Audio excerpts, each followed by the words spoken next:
Hello everyone, MP हूँ और आज हम बात करेंगे चेतना, मन और पहचान के ऊपर। इससे पहले मैं आपको एक स्टोरी सुनाना चाहूँगी ताकि आप बेटर वे में समझ पाओगे।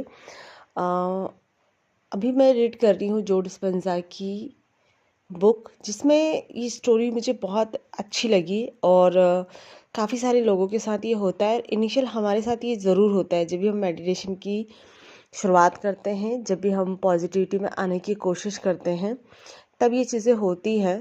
तो उन हर इंसान को ये जानने की ज़रूरत है कि आखिर करके मैं इस पे कैसे रहूं।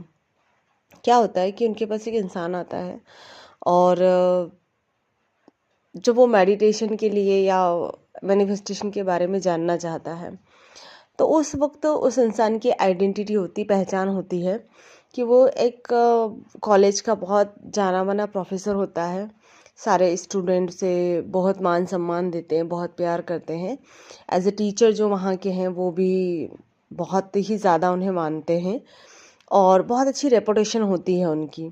लेकिन जब वो मेडिटेशन की शुरुआत करते हैं और जब वो मैनिफेस्टेशन में आते हैं, तो कुछ टाइम तक वो मेडिटेशन करते हैं और फिर थोड़े टाइम बाद वो कॉलेज जाते हैं वापस ही, क्योंकि वो प्रोफेसर है तो ऐसा कोई ज़रूरी नहीं कि वो डेली वो गए, तो वो कुछ टाइम बाद कॉलेज में जाते हैं और एक मीटिंग होती है उनकी। तो वहाँ पर उन्हें रियलाइज़ होता है कि जितने भी टीचर हैं वो अब उनकी इतनी रिस्पेक्ट नहीं करते हैं और जितने भी स्टूडेंट हैं वो उन्हें उतने प्यार से या उतने सम्मान से नहीं देखते हैं। तो उस दिन उन्हें बहुत अजीब लगता है कि ये क्या हो रहा है मेरे साथ। और जब वो जो डिस्पेंजा के पास जाते हैं तो वो बोलते हैं कि मेडिटेशन से ये सब कुछ होता है क्या? मैं तो पॉजिटिविटी को लाना चाह रहा था और मेरे पास तो जो था वो भी चीज़ें हट रही है। ऐसे कैसे हो रहा है? मतलब अगर मेडिटेशन करने से ये सब कुछ होता है, मुझे नहीं करना। तो जो डिस्पेंजा मुस्कुराते हुए कहते हैं कि बधाई हो, ये तो बहुत ही अच्छी बात है। तो ये क्या है?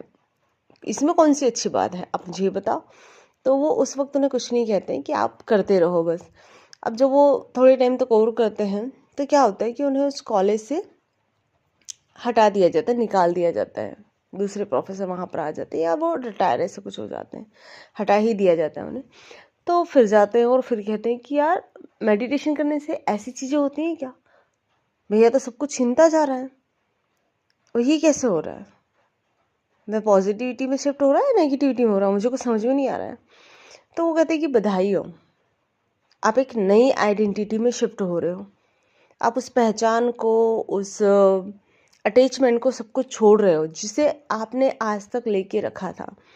कि आप जिस कॉलेज में बरसों से हो और वहाँ के टीचर्स आपको जितना मान सम्मान देते हैं, वो गुरूर आपको था। बच्चे आपको इतना प्यार करते हैं, इतना डेडिकेशन से आपको मानते हैं, वो उस चीज़ को, पहचान को आप चिपक गए थे उससे और अपनी नई आइडेंटिटी आप नहीं बना पा रहे हैं। उन इमोशन में, उस इमेज में आप कहीं ना कहीं अपने आप को फिट कर चुके थे, जिससे आपके अंदर एक नई चेतना जागृत नहीं हो पा रही थी। तो इससे आपको छुटकारा मिल गया है।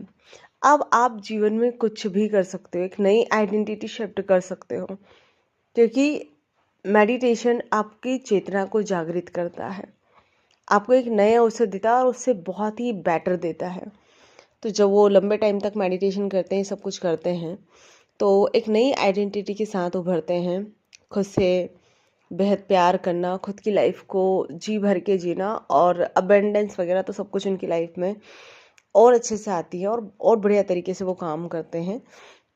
तो जो भी इंसान ऐसा है कि जिसके साथ शुरुआत में ये सब कुछ हुआ है या फिर अभी भी लाइफ में कुछ अच्छा नहीं चल रहा और मेडिटेशन वगैरह कर रहे हैं वो, और उन्हें लगता है कि यार, मेडिटेशन करने से या सबरी चीज़ें करने से अभी भी मेरी लाइफ में कुछ बदलाव नहीं आ रहा है, तो आप अपने आप को चेक करो कि आप किस पहचान के साथ जी रहे हो।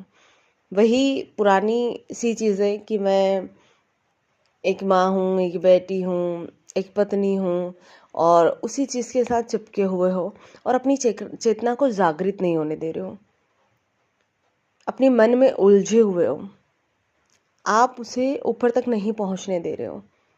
तो आपको ध्यान में रखना है कि किसी भी चीज़ के साथ आपको अटैच नहीं होना है। अगर कुछ चीज़ें ऐसी एबनॉर्मल हो भी रही है आपके साथ, तो आप ये मान के चलो कि अब जो हो रहा है, आपकी जो आइडेंटिटी है वो शिफ्ट हो रही है। आप इस चीज़ को छोड़कर एक नई आइडेंटिटी में जाओगे।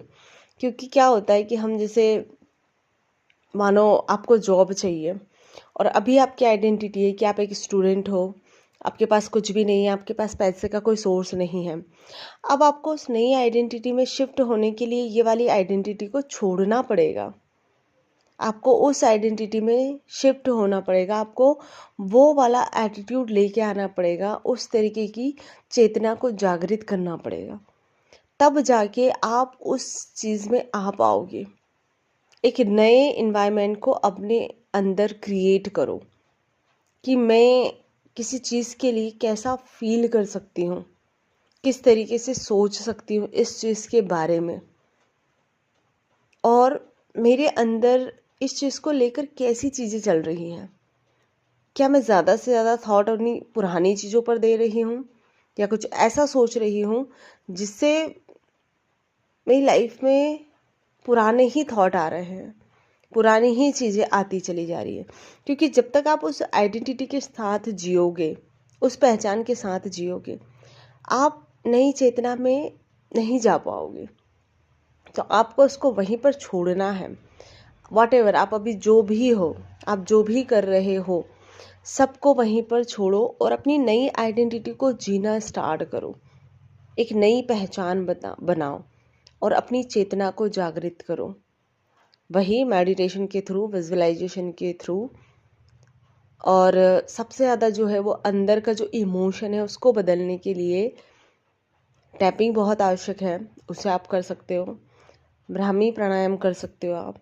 क्योंकि जब हम अपने माइंड में उस वाइब्रेशन को भेजते हैं, जब हम ब्राह्मी प्राणायाम करते हैं और एक साउंड हम की ध्वनि जो हमारे अंदर जाती है, वो हमारे न्यूरॉन्स को एक्टिवेट करती है, नए और पुराने को डेड हो जाते हैं उनको हटा देती है। पुराने जो अपनी पहचान लेकर बैठे हैं वो धीरे धीरे रिमूव होते चले जाते हैं और एक नई पहचान हमारे अंदर बनती चली जाती है। जब आप एक नई शिफ्टिंग लेंगे, आप अपना मन बदलेंगे, तो उसके बाद आपके जीवन में बदलाव आने शुरू होंगे। और मेडिटेशन से, मैनिफेस्टेशन से कभी भी किसी इंसान का बुरा नहीं होता है। हमेशा वो एक नए जीवन में प्रवेश करता है। कुछ रेजिस्टेंस आते हैं तो वो एक नई शिफ्टिंग के लिए आते हैं। आप कुछ और अच्छा जीवन बना रहे हो इसलिए आते हैं। तो थैंक यू सो मच मुझसे जुड़ने के लिए।